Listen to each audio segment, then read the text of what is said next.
Join me on my first experience to Arizona and my first train trip behind the Verde Canyon Railroad, riding behind vintage EMD Streamliners alongside the Verde River through the mountainous gorges of Red Rocks, getting the full experience of what Arizona has to offer. I hope you guys enjoy. We've made it to Arizona. For my first time out west, this was definitely an experience to remember. Welcome to Phoenix, Arizona, where, as a little side quest, we're checking out the local Union Pacific yard stationed near our airport. Coincidentally, this would be my first time in Arizona and my first time viewing the Union Pacific Railroad. Featured on this yard job here is a Jeep 40 and everyone's favorite, an SD70 Mac. But as you can see by the title and thumbnail of this video, we're not initially here for the UP, but to experience Arizona in its true glory. Welcome back to the channel, guys. We are here in Clarksdale, Arizona, in the beautiful mountains that surround us, here at the Verde Canyon Railroad. Today, we're going to be riding the train through these awe-inspiring pieces of land behind these two Alaskan Railroad FP7s, number 1510 and number 1512. So with that being said, let's see what we can get out here today on the Verde Canyon Railroad. Being out west for the first time, I got to truly take in what Arizona had to provide on our drive up to Clarksdale. From the glorious Rocky Mountains that surrounded all parts of the highway to the deep valleys and canyons, behold the Arizona desert.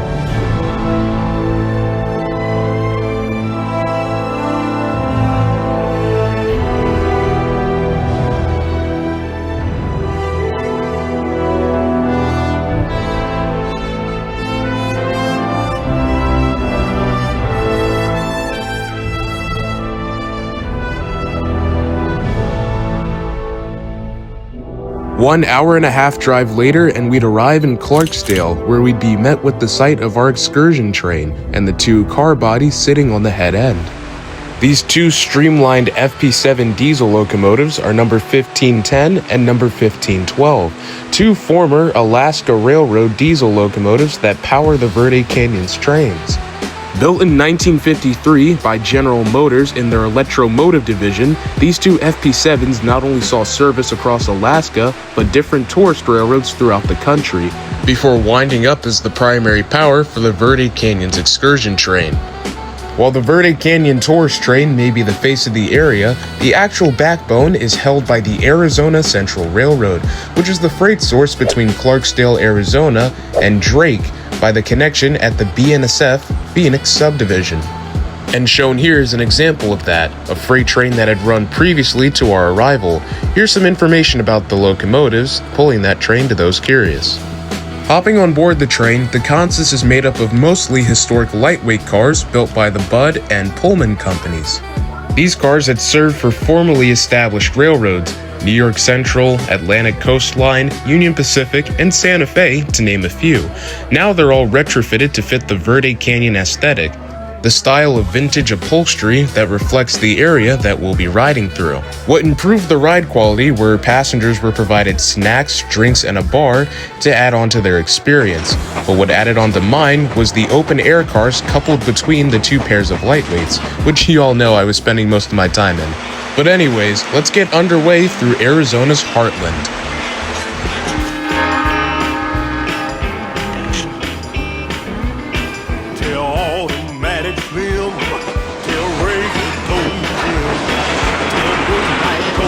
They got 3 units, okay. We gonna ball down to the hall. We're gonna run and jump to midnight. We're gonna fuss and fight till daylight. We gonna pitch a Wang and Doodle all night long. All night long. All night long. All night long. And not 15 minutes, our train was already rolling through the western frontier, and our 18-car consist began to present itself across the landscape. Provided on our open air car was a very friendly and studious tour guide who pointed out all the natural beauties of the area and all the little bits of information, like this here, a cellar in the side of a mountain, something I never knew about, but hey, you learn something new every day.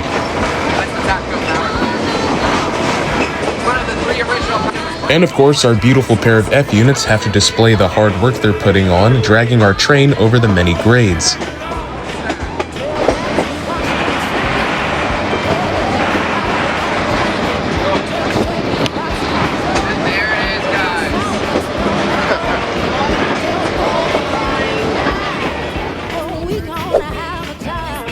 Now adjacent, alongside the Verde River, we come up across one of the two main bridges known outside of Clarksdale.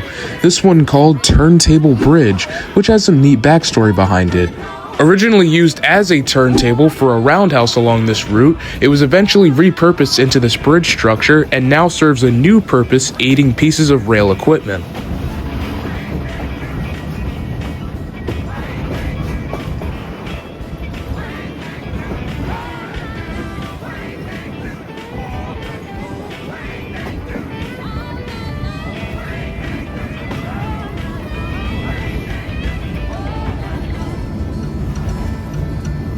However, if this structure seemed impressive, check out the SOB Bridge resting in the SOB Canyon, which had us up over 175 feet over this canyon.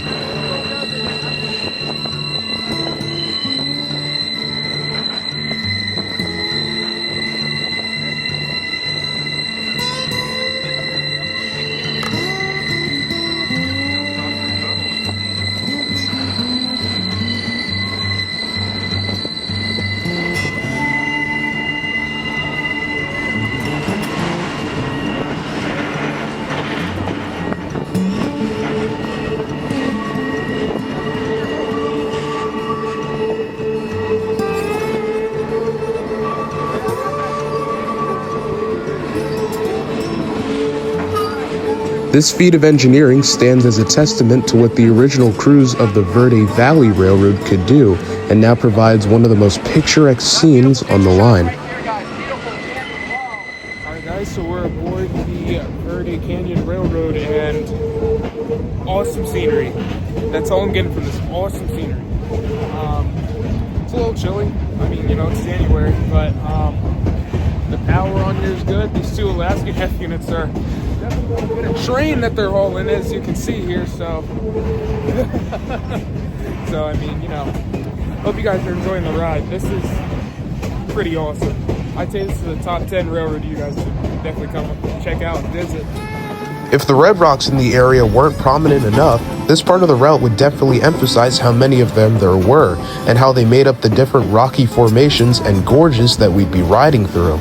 The landscape out here is a stark contrast to where I reside on the East Coast, and the dry climate definitely emphasizes that. I've only had the chance to film mountain railroading on the Great Smoky Mountains and the Reading and Northern Railroad, so to get that different taste of the dry climate and how it is over here is pretty crazy.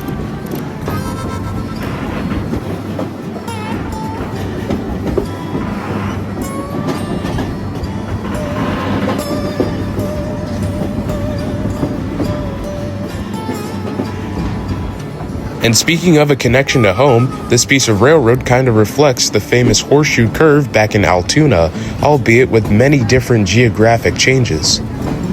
Like I mentioned before with the different rock formations, this part of the railroad definitely features some prominent ones relating to famous figures and animals.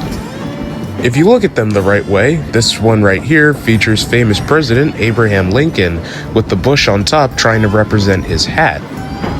If that one doesn't jump out at you, how about this one, of famous automotive enthusiast Jay Leno? The way I could tell it was him was by his chin and the rock formation, and it's pretty cool to see how these forms of landscape can reflect the prominent figures we know around the world today. And of course, as we went through this famous tunnel, our tour guide had everyone acting a fool. Alright guys, let's win the title!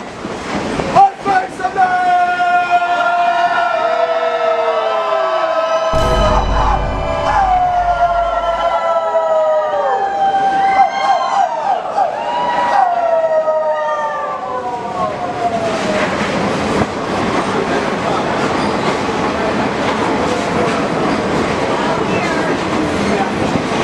If you were wondering why bro was howling, it was to answer these two final formations on our trip, these two reflections of wolves howling into the night.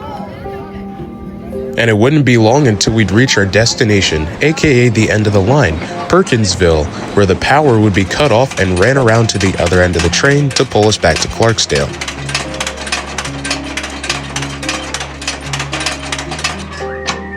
Yeah! That's our conductor's name, gentlemen. His name's Dave.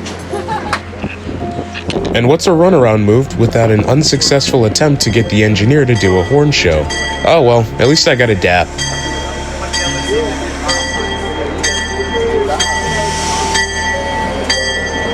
Hi, Dad. Hi, Hayden.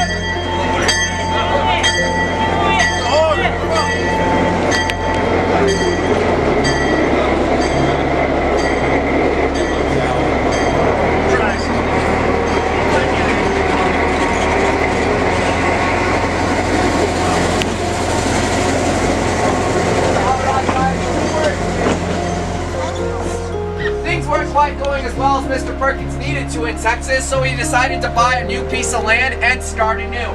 That is this very land you see before you, aka Perkinsville.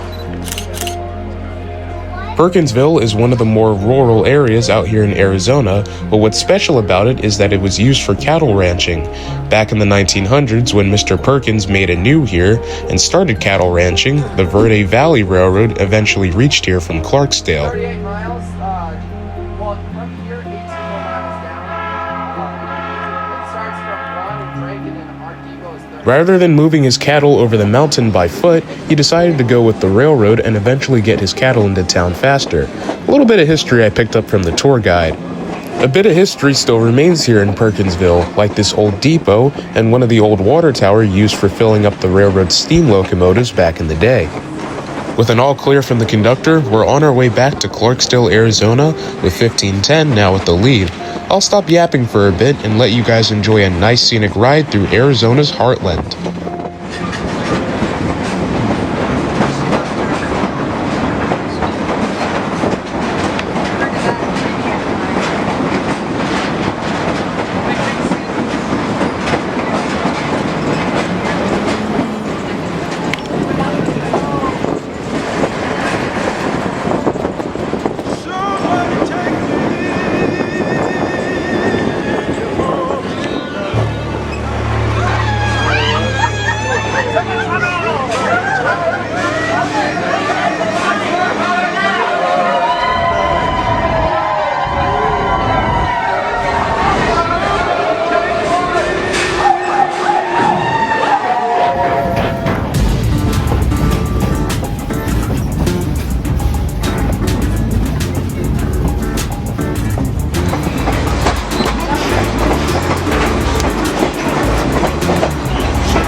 With that, our ride concludes back in Clarksdale, Arizona. I highly suggest you all watching decide to come out here one day and take a train ride. This place is phenomenal and provides a great experience for those traveling distance. Special thanks, as always, to the Verde Canyon for the amazing experience, and special thanks to my mother for providing this experience, which you all know she had a blast at this. A new area to explore and endure. I'd like to thank you all so much for taking this trip with me through Arizona's Heartland, and let me know in the comments if you enjoy these train ride style type videos, because I can work this into the content if you guys are messing with this. As y'all know, photos and edits are posted up on Instagram, so make sure to follow me there as well if you'd like to keep supporting me. As always, make sure to like, share, comment, and subscribe. Your feedback always lets me know what I'm doing right and what I'm doing wrong. Anyways, thank you all so much for watching, and I'll see you in the next video.